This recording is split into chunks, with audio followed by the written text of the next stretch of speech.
Has Matt Eberflus lost the Bears locker room? Some interesting comments coming out from key players this week. We're going to talk about it here on Chicago Bears Now.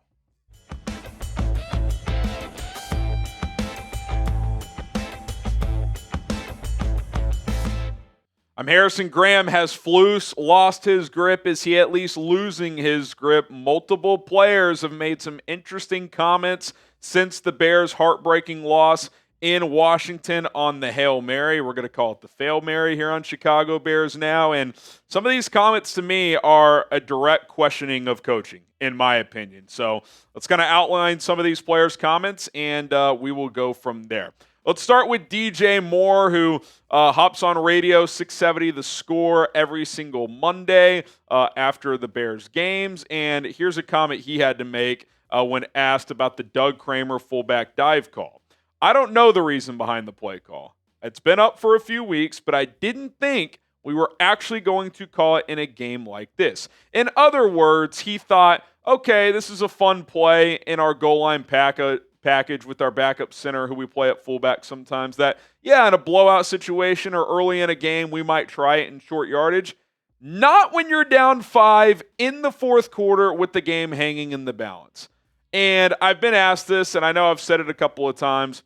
I do really believe it is the worst situational play call I can ever remember, just given the stakes of the game, given the time in the game, given that points are at a premium, given that Doug Kramer has literally never carried the football in his career.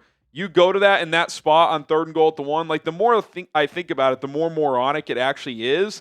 And DJ Moore's echoing that. Like, yeah, I did not think in a situation like that, that's when we would pull it out. I was saying it during the watch party. You pull that play out in London when you're kicking the Jags' ass and it's low leverage. Not in Washington when you're down 12-7. Kudos to the offense for overcoming that fumble and coming back down to take the lead. But, man, that is a major asterisk, red flag, scar, whatever you want to call it, not only on Shane Waldron, but on Matt Eberflus, who approved that play call as well.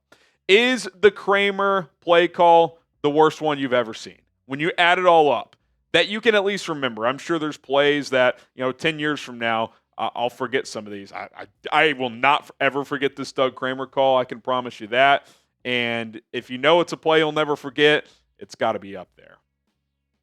All right, Jaylon Johnson. He had a couple of remarks that we're going to get to here on Chicago Bears Now. First, and these are via 670 The Score as well. He's on the Hail Mary. He said, it was a rush situation when it didn't really have to be. I feel like we definitely could have slowed down. I feel like we possibly could have taken a timeout to get everybody situated. And if you watch that full clip, there's a little bit more there. It's like the hosts are like, yeah, obviously, you should have taken a timeout, which is what I was saying. Take a timeout, Flus. You got 3 of them with you. Hey, get the players you want out there. Get the personnel. And I guess Flus said on Monday that his Montez Sweat had a shin issue, so maybe he couldn't have come into the game. But you could have put in taller guys on the goal line. You could have put Rome Odunze, Cole Kmet in there to knock the ball away and not have a bunch of 5'10" defensive backs in there. And then Flus doubles down on not needing to take a timeout. He said, yeah, we didn't need a timeout in that spot. He said we were set. How could you possibly say you were set with A, the personnel that was in there, but more importantly, B, Tyreek Stevenson, when the ball is snapped, is this. He's turned away from the play, yapping to the crowd, whether he said he was hyping up with Bears fans or bitching at he said he wasn't barking at Commanders fans. Regardless, it doesn't matter. He's turned around facing the crowd on the last play of the game when the ball is snapped for 3 or 4 seconds. If you watch the all 22, by the time he turns around, the receivers are already at the 25-yard line. I mean, think how crazy that is. And Flus says, this is on Monday, by the way, so after he's watched the film, that we didn't need a timeout because we were set? How could he possibly say that? One of your guys is turned around. I mean, it's crazy. And even if he wasn't, you should just take that time out anyway. Talk things through. Make sure everybody's got their assignment down. But to say you were set, you were the opposite of set. I mean, that is one of the most mind-boggling things to double down on I think I've ever witnessed in my entire life. All right, today's show is sponsored by Game Time.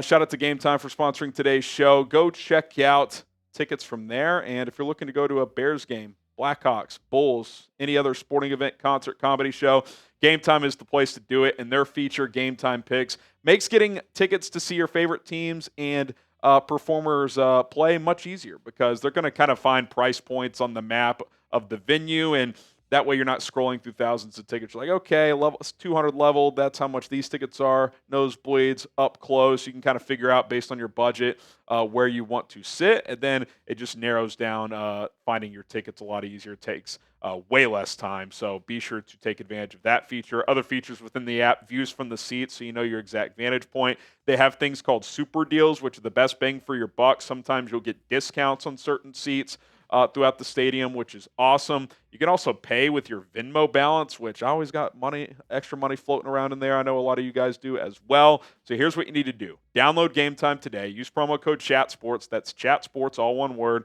to get $20 off your first purchase only. Terms do apply. And listen, get off the couch and go check out your favorite teams today. What time is it? It's game time. All right, let's get to Jaylon Johnson's second quote here. He says, I feel like there are times from top to bottom that we're not detailed enough or not detailing the right stuff. Guys are obviously not locked in to their assignments. We're not redoing plays if someone messes up. He's talking about practices now. We're not correcting them in that moment, giving a damn to do things the right way. So I think that's a combination of, I think he's, maybe calling out players a little bit, which Kmet seemingly did as well. We'll get to that in a little bit. But also he's kind of saying when we have a bad rep in practice and mess up something technically or didn't do something properly, the coach should step in and correct that. And isn't that the whole Flus hits philosophy? There's no taking plays off. There's doing things the right way. There's prioritizing getting the football. To me, that's anti-Flus based on everything we've ever heard. So, to me, that's a direct indictment on this head coach and on this coaching staff. So, look, everything's heightened after a loss like this. I get it, but, for multiple key players on your team to come out and point out to direct coaching things, that's a major red flag, if you're asking me, especially given what we've seen through the first couple of years with this head coach. Hit that subscribe button, turn on notifications, never miss a video here on Chicago Bears Now. We're posting daily content for 100% free. News, rumors, opinions, analysis, reaction to everything surrounding this team, which right now feels a little chaotic, familiar territory. Hit that sub button, youtube.com/Bears Now. Okay, even Cole Kmet. Now, I would say this one was maybe less directed to the coaches than maybe DJ or Jaylon was, but I still think it's in there. He said, quote, asked about the Hail Mary failure, I think it's a great example of how to respect the game. I think we had examples of that throughout the game, which that's interesting, and quite frankly throughout the week in practice. Second player to mention practice. There's moments where maybe some guys lay off here and there, and those are things that can happen when you do that for just a split second. He gave an example of little small things when no one's watching in the dark. Maybe you do 5 reps in the weight room instead of 6. And it's all this coach cliche stuff, but it's the coach sets that standard and it's up to the players to then fulfill that. But if players aren't doing that, the coach has to take some blame. The staff has to take some blame. So I think my overall takeaway here is this team was unprepared out of the bye week. They got hit in the mouth early. Luckily, hung in there because of the red zone defense. And clearly, and we've pointed out numerous examples, the handoff to Doug Kramer. Didn't even mention the 2 straight quarterback draws, which you got away with because on 4th down they interfered with you. Obviously, the play before the Hail Mary and the Hail Mary coaching decisions there, 4 or 5 key plays. There's really bizarre choices from the coaching staff. And the lack of being ready to play. I mean, like I said, you were outplayed the entire game. You fought, you hung in it and took a lead, but this was a failure by this coaching staff having 2 weeks to prepare. Courtney Cronin, who's covered the Bears for a few years now, has been at ESPN a while. She said this, quote, what I have heard from players over the last 24 hours, this is via Around the Horn, is something that I typically haven't in my time covering the Chicago Bears. And that is openly questioning coaching decisions. So don't take my word for it. Take hers. these quotes from these players, it's clearly questioning the coaching. I hear it. She hears it. Like, it's right in front of our faces. And I think this is weird, too. Dan Wiederer reporting that the Bears are changing their Wednesday practice to a walkthrough. It will be closed entirely to media viewing. Now, there could be a lot of reasons for that. One, if it's a walkthrough, there's not much to show. The media, they do have some injuries. But to me, this is because the Bears, they're feeling a lot of noise, outside noise right now. And honestly, maybe that's a good thing to not to have a closed practice to the media. But it is kind of confirmation that, yeah, we hear the noise. We hear the noise on the outside, and we need to silence things down a little bit. I'll say this, kind of my final thought. You better beat the Cardinals this week, Matt. I mean, if Matt Eberflus loses another road game, a 50-50 type of game, the heat's only going to ramp up. I mean, it's not going to go away. You got players questioning coaching decisions. You got work ethic concerns, not being prepared off a bye. This is a massive game. It's a massive game in the short term of trying to stay with it this season, because 5-3 versus 4-4 is a big difference. But also just big picture of like, okay, you lose this game, it's like you're losing the rope big time. But if you win, it's like, okay, take a breath, settle things down. Season's back on. So we'll see what happens. It's I would make a strong argument this is the biggest game of Flus's head coaching career. How hot is Matt Eberflus's seat? Scale from 1 to 10. 1 being not at all, 10 being scorching.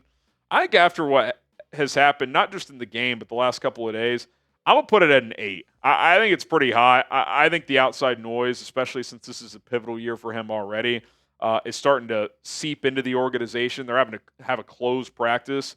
Yeah, I think Sunday is a massive game to try and, turn on the coolers a little bit on his hot seat status. Okay, thanks to everybody who made it to the end of the video. Appreciate it so much. If you haven't already, hit that subscribe button, turn on notifications. My name is Harrison Graham. We will be back tomorrow with more Bears content. See ya.